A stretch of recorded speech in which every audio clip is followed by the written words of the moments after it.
देखो ecological pyramids, सबसे पहले तो इकोलॉजिकल पिरामिड्स जो होता है ना, वो कुछ ऐसा दिखता है जैसे कि इजिप्ट में कैसे पिरामिड होता है, नीचे वाला थोड़ा ब्रॉड मतलब बड़ा, ये थोड़ा छोटा, ये उससे थोड़ा छोटा। तो ऐसे ही इकोलॉजिकल पिरामिड्स होता है। इसको कैसे लिखना है, सब तो यहाँ पे लिखा हुआ है इंट्रोडक्शन, ठीक है। ऐसे लिखना, जैसे लिखी हो ना मैं वैसे ही लिखना। Ecological pyramid is a type of representation which look like a pyramid which is present in Egypt, ठीक है। ये एक पिरामिड के जैसा दिख रहा है ना, तो बस वही बता रहा है कि उसके जैसा दिखता है। फिर सेकंड क्या है कि the base of the pyramid is broad, यहाँ पे ब्रॉड है बेस ऑफ द पिरामिड, ठीक है। And it's narrow towards the apex, और जैसे जैसे हम लोग ऊपर की तरफ जा रहे हैं तो ये नैरो यानी कि पतला होते जा रहा है, ठीक है। ये ब्रॉड होता है और यहाँ पे देखो ये थोड़ा कम हो गया, ये भी कम हो गया, तो ऐसे। जनरली द बेस रिप्रेजेंट करता है the primary producer and the above the blocks represent करता है primary consumer and secondary consumer and so on.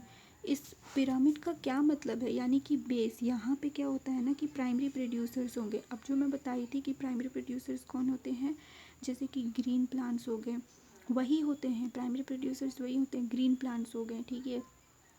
Trees हो गए, उसको कौन खाएगा, प्राइमरी कंज्यूमर खाएगा। प्राइमरी कंज्यूमर कौन हो गए, जैसे कि गोट, बकरी, फिश, शिप, ये सब हो गए, ठीक है।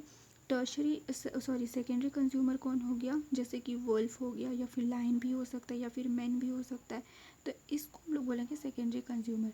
तो ये जो पिरामिड है ना, यही रिप्रेजेंट करता है कौन किसको खाता है। प्राइमरी कंज्यूमर में ग्रीन प्लांट्स आते हैं, प्राइमरी कंज्यूमर में प्राइमरी कंज्यूमर, क्योंकि ये इसको खा रहा है ना, इस वजह से कंज्यूमर प्राइमरी है, इस वजह से मतलब प्राइमरी कंज्यूमर है, इसको खा रहा है, पहला बार खा रहा है, इस वजह से प्राइमरी कंज्यूमर।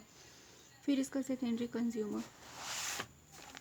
और फिर यहाँ पे देखो कि it is basically of two types का होता है, एक अपराइट होता है और एक इन्वर्टेड। अपराइट का मतलब सीधा, इन्वर्टेड का मतलब उल्टा। अपराइट का मतलब कुछ इस तरीके से दिखेगा, यूजुअली द बेस, यहाँ जो बेस होता है ना वो ब्रॉडर होता है। इसका एग्जांपल है पिरामिड ऑफ एनर्जी, हमेशा ऑलवेज अपराइट होता है पिरामिड ऑफ एनर्जी, ठीक है। इन्वर्टेड यूजुअली द बेस जो होता है वो स्मॉल होता है, या फिर नैरो भी लिख सकते हो, और एपेक्स जो होता है वो ब्रॉड होता है। इसका एग्जांपल होता है पिरामिड ऑफ बायोमास, सी में, ठीक है।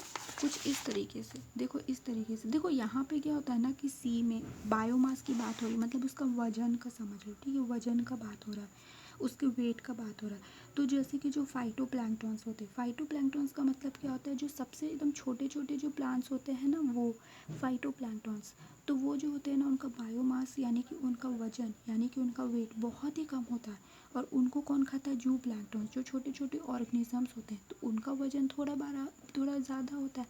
फिर छोटे जू प्लैंक्टन को कौन खाता है, स्मॉल फिश खाते हैं, तो उनका वेट भी थोड़ा ज़्यादा हो गया, तो उनके ज़्यादा हो गया, तो इस वजह से ये जो है ना इन्वर्टेड जाता है, उल्टा जाता है।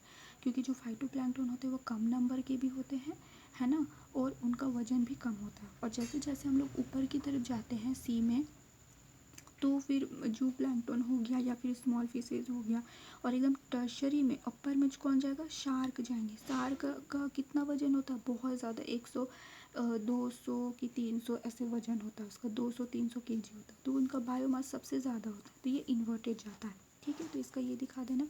Pyramid of energy, pyramid of energy हमेशा अपराइट होता है। ऑल्सो एनर्जी जो होता है lower level is always more, मतलब कि जो मैं बताई थी ना कि 10% ही पास करता है। मान लो कि यहाँ पे तुम्हारा ग्रीन प्लांट्स है ये वाले में, ठीक है, इसके पास पूरा 100% एनर्जी है। अब कोई यहाँ पे बकरी ग्रीन प्लांट्स को खाएगा, तो इसके पास सिर्फ 90% ही एनर्जी जाएगा, 10% जो होता है ना वो हीट पे चला जाता है, मतलब इन्वायरमेंट ले लेता है, ठीक है। अब यहाँ पे 90% एनर्जी है बकरी के पास, बकरी को कौन खाएगा, शेर खाएगा, शेर के पास 80% ही एनर्जी जाएगा, ठीक है, पूरा एनर्जी नहीं जाता है किसी के पास, 10% जो होता है वो इन्वायरमेंट में लॉस हो जाता है एज अ हीट के तौर पे।